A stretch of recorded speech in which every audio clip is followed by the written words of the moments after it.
आज मैं अपनी एक जर्नी को शेयर करने वाला हूँ। वो जर्नी जो 12th प्री बोर्ड पे स्टार्ट हुई थी और 12th के रिज़ल्ट वाले दिन ख़त्म हुई थी।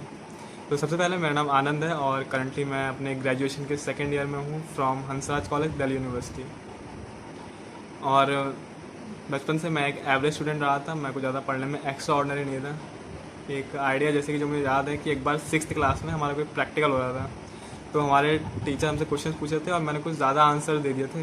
It was unexpected. So teacher ने पूछा था कि क्या ये बच्चा पढ़ने में अच्छा है, तो सारे बच्चों ने बोला कि ये एक एवरेज स्टूडेंट है। और मुझे याद है कि एक बार 7th में मेरे 70% आ गए थे, तो मेरे घर वाले रिश्तेदारों के पास जा रहे थे और मतलब प्राउडली बोल रहे थे कि ये देखो 7th में 70% लाया था। अगर आप CBSE बोर्ड से हो तो 70% is not a very big issue, but मेरे घर वालों लग रहा था कि 70% बहुत ज़्यादा है मेरे लिए 70 बहुत ज़्यादा है। सो फिर 8th में आई थिंक, हाँ 8th का समय था जब मैंने मेरे फादर की डेथ। सो 8th में क्या हुआ था, 8th में something tragedy happened and I lost my father. तो जो हमारा फाइनेंशियल बैकग्राउंड था वो उसके बाद इतना ठीक नहीं रहा। बात करते हैं 12th की। तो जब 12th आया तो 12th में एक रीति रिवाज होता है कोचिंग्स पढ़ने का, और मैं साइंस स्टूडेंट और मैंने लिया था अपना फिजिक्स, केमिस्ट्री, मैथ और कंप्यूटर साइंस। सो जो कोचिंग सबको पढ़नी थी तो हमें भी कोचिंग में पढ़ना पड़ा, और coaching in English medium is a very costing thing. So मैंने अपनी टीचर से बात करी थी कि देखो ऐसा है कि मैं अभी तो फीस नहीं दे पाऊँगा, कि जब मैं कमाने लग जाऊँगा तो मैं सारी फीस तुम्हारी एक साथ दे दूँगा। और ये बात करने के लिए मैंने ना अपने घर वालों को भेजा, मैं सीधा खुद ही ये बात करके आया था। हालांकि उस समय थोड़ा कॉन्फिडेंस आ गया था। सो मैं ये बात करके आया तो टीचर भी सारे मान गए थे। और 12th में 11th-12th में कुछ ऐसा करा था कि मेरा फ्रेंड सर्कल इतना है, पहले ही बहुत छोटा था, तो मेरा बहुत ही शॉर्ट सा फ्रेंड सर्कल था। और उसके बाद मैं ज़्यादा लोगों से बात करता भी नहीं था। और 12th में थोड़ा पढ़ना भी स्टार्ट कर दिया था, तो 12th के स्टार्टिंग में लगभग, और मैं अपने अपनी क्लास में टॉप 5 बच्चों में आना स्टार्ट कर दिया था। थोड़ा मेहनत करी तो टॉप 5 बच्चों में मैंने आना स्टार्ट कर दिया था। छोटी सी क्लास थी, 30-35 लोगों की, सिर्फ 30-35 बच्चों की। सो 12th के प्री बोर्ड्स हुए तो मैंने अपना स्कोर देखा, तो मेरा स्कोर लगभग 82% आ रहा था। और मैं बहुत कैलकुलेटिव इंसान था। सो मैंने देखा कि मुझे इन कुछ सब्जेक्ट्स में इतना इतना परसेंटेज बढ़ाना पड़ेगा। हालांकि मैंने प्री बोर्ड में बहुत मेहनत करी थी, लेकिन अब मुझे और ज़्यादा मेहनत करनी पड़ेगी 82% को लगभग 90 अबव लाना। मेरा बस ये टारगेट था कि 90 अबव परसेंटेज आ जाए बस, और कुछ नहीं चाहिए। क्योंकि मैंने सोच रखा था 12th में कि मुझे दिल्ली यूनिवर्सिटी में एडमिशन लेना है। तो मैंने टीचर से बात करी तो टीचर बोल रहा था कि दिल्ली यूनिवर्सिटी में एडमिशन लेने के लिए तुम्हें 90% से ज़्यादा लाना पड़ेगा अपने 12th बोर्ड में। सो मेरा एक ही टारगेट था कि मैं 90% से अबव आ जाए। सो 12th प्री बोर्ड के बाद एज़ यूजुअल कि नवंबर दिसंबर का समय था, सभी ने पढ़ना स्टार्ट कर दिया था। सभी सोच रहे थे कि 12th में अच्छे नंबर लेके आएंगे, और मेरे पास रिसोर्सेज की काफ़ी कमी थी, लेकिन फिर भी मैंने अपना बेस्ट ट्राई करा। सो प्री बोर्ड दिए मैंने अपने। फिर प्री बोर्ड के बाद हमने बस एक काम करा, जो भी कुछ 12th के बच्चे होंगे जो प्री बोर्ड देंगे इस बार, तो बस एक काम जो मैंने करा था और काफ़ी सही लगा मुझे, कि मैंने जो जो टीचर बोलते गए मैं करते गए, अपना दिमाग चलाया ही नहीं। टीचर को ये कर दें कर दिया, ये कर दी। जैसे कि बात है मैथ्स में टीचर ने बोला NCERT करनी है, NCERT कर दी भाई साहब 2-3 बार। टीचर को पेपर सॉल्व कर मैथ्स के, पेपर सॉल्व कर दिए। ऐसे ही केमिस्ट्री में हमें केमिस्ट्री में बोला गया था कि तुम्हें बोर्ड के पेपर्स सॉल्व करने हैं बहुत सारे, उसके लिए सतीश एंड ब्रदर्स बुक आएगी। सो बहुत जुगाड़ू इंसान रहा था पहले से ही, कि फिर मैंने सतीश एंड ब्रदर्स कहीं ना कहीं से अरेंज करी और मैंने फिर पेपर्स करने स्टार्ट कर दिए। और कंप्यूटर साइंस में जो टीचर बोलते गए करते गए। इंग्लिश तो बहुत थोड़ा लाइटली लिया था इंग्लिश सब्जेक्ट को। सो इस तरीके से मैंने अपनी प्री बोर्ड के बाद अपनी 12th बोर्ड की प्रिपरेशन स्टार्ट करी थी। काफ़ी पढ़ाई करी थी, काफ़ी मेहनत थी। कुछ इंसिडेंट्स ये हैं कि मेरा एक समय था जब एक पेन आता है गुड लक का 3 रुपये वाला। सो प्रिपरेशन करते थे, इतना पागल हो गए थे कि हमने एक एक पेन 2 दिन में भी ख़त्म करा है। और एक बार तो क्या हुआ था कि 20 रुपये की कॉपी आती है, रफ कॉपी, तो वो एक दिन में एक रफ कॉपी भी ख़त्म करी है। मतलब ऐसा पागल हो गए थे प्रिपरेशन के चक्कर में, बिल्कुल तरीके से। सो एक शॉर्ट सा इंसिडेंस है कि हुआ क्या था कि जो फिज़िक्स में हमारे टीचर ने बोला था कि जो जो पढ़ाई में अच्छे हैं, जो जो मेरे नोट से पढ़ते हैं वो अच्छी बात है, लेकिन जो एक्स्ट्रा नंबर लाना चाहते हैं उन्हें एक बुक खरीदनी पड़ेगी ऑल इन वन फिज़िक्स की। सो मुझे लगा शायद ख़रीदनी चाहिए। मैंने उसके रेट देखे और लगभग 450 की थी। और मैं इतना कुछ वो नहीं था कॉन्फिडेंट कि मैं घर वालों से जाके कहूँ कि मुझे बुक खरीदनी 450 रुपये की। सो क्या करें। सो ये समथिंग टाइम था 15 फ़ैब और मिड फ़ैब का टाइम था। फिर मैं सोचा था बुक कहीं से अरेंज करने, कहीं से अरेंज जुगाड़ू पहले से ही था मैं। सो मैंने क्या करा, मैंने अपने एक फ्रेंड से काफ़ी रिक्वेस्ट करने के बाद उससे एक दिन के लिए बुक ली थी, ऑल इन वन फिजिक्स की।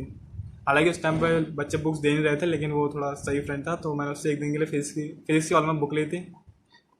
और उस एक दिन की जो बुक मांगी थी, तो उसने, मेरे भाई ने सारे बुक लगभग 600 पन्ने थे, तो 600 पन्ने के उन्होंने फ़ोटोज़ खींचा, तो वो ऑल इन वन मेरे पास थी।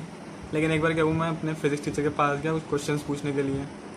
सो मेरे टीचर को लगा कि मैंने वो बुक खरीद ली और मेरे पास वो बुक होगी। फिर मैंने टीचर को बताया कि मेरे पास वो बुक तो नहीं है, लेकिन मेरे पास उसका PDF वर्जन है जो मैं लैपटॉप या कंप्यूटर में बैठ के पढ़ लेता हूँ। सो टीचर ने कुछ अपना बहाना, कुछ अच्छा मतलब समझाया मुझे कि बुक को संभाल के रखना। तो टीचर ने अपने बुक उठा के मुझे दे दी, क्योंकि उन्हें लगता था कि मैं थोड़ा पढ़ाई में ठीक हूँ, तो इस वजह से कि उन्होंने अपनी बुक मुझे दे दी। और मैंने वो बुक जब मुझे मिली तो मैंने लगभग 15-14 दिनों में वो बुक पूरी पढ़ के ख़त्म कर दी थी। और हमारा जो बोर्ड का जो वो आया था लगभग डेट शीट, सो पहला पेपर लगभग हमारा 3 मार्च को था, वो इंग्लिश। सो हमने क्या किया, लास्ट तक फिजिक्स पढ़ी और लास्ट के 2-3 दिन बैठ के इंग्लिश पढ़ना स्टार्ट करने का सोचा था। सो इंग्लिश भी अच्छे से पढ़ी फिर हमने। फिर आया बोर्ड वाला दिन। अब बोर्ड में हमारा सेंटर पड़ा था हिमालयन प्रोग्रेस स्कूल, जो कि मेरे घर से अच्छा खासा दूरी पे था। सो मेरे पास एक कुछ ऑप्शन था कि क्या मैं करूँ, मैं टुक टुक लेके चला जाऊँ या फिर मेरे पास साइकिल है। सो मैंने सोचा क्यों फिर जाके खाली पैसे खर्च करें वहाँ जाके, इससे बड़े खुद ही की साइकिल चल लेते हैं। और बोर्ड में तो हमें बैग बाहर रखने होता है, तो मैंने एक शॉर्ट सा फ़ोन भी रखा था अपने पास। सो बस चले गए अपना पहला बोर्ड का पेपर देने, वो भी साइकिल से।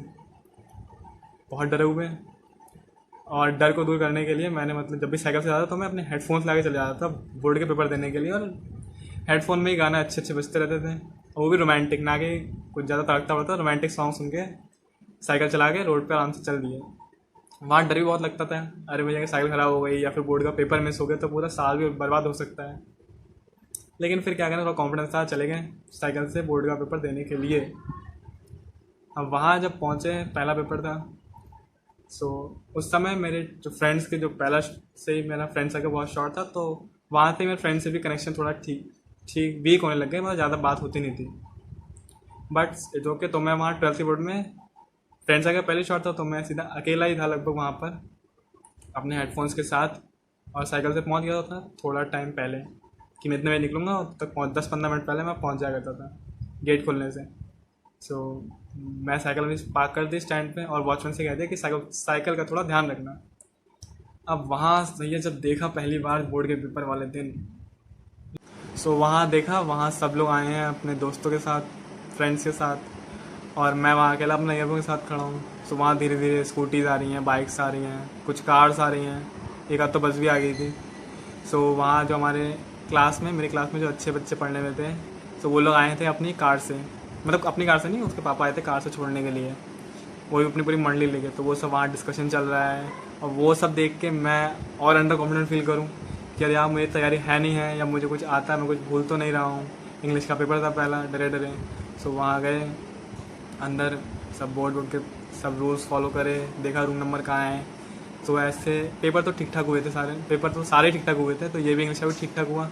अब जब बाहर आए पेपर देके, तो वहाँ देखा, वहाँ भीड़ लगी पड़ी और सब जा रहे हैं सब लोग, और मैं अकेला पूरे भीड़ में सिर्फ एक ही साइकिल खड़ी थी जो कि थी मेरी।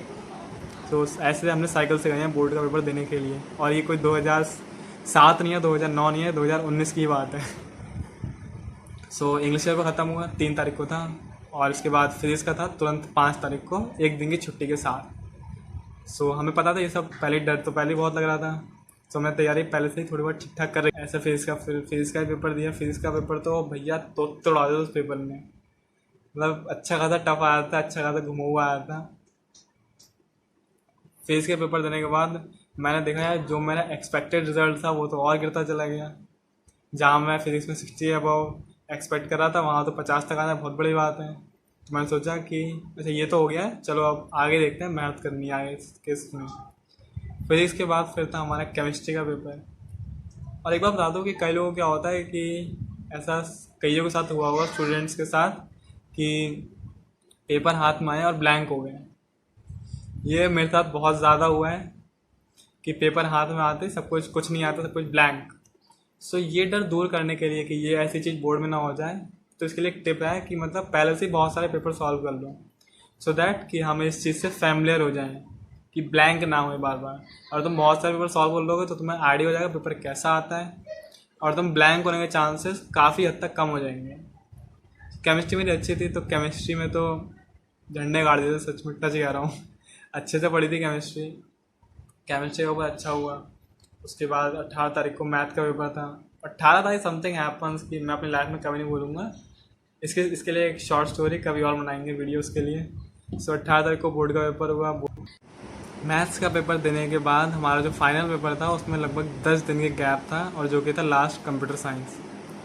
कंप्यूटर साइंस एक ऐसा सब्जेक्ट था जो मैंने 11th में लिया था, और उसका 12th ख़त्म होने तक मैंने कंप्यूटर साइंस की एक भी बुक परचेज नहीं करी थी।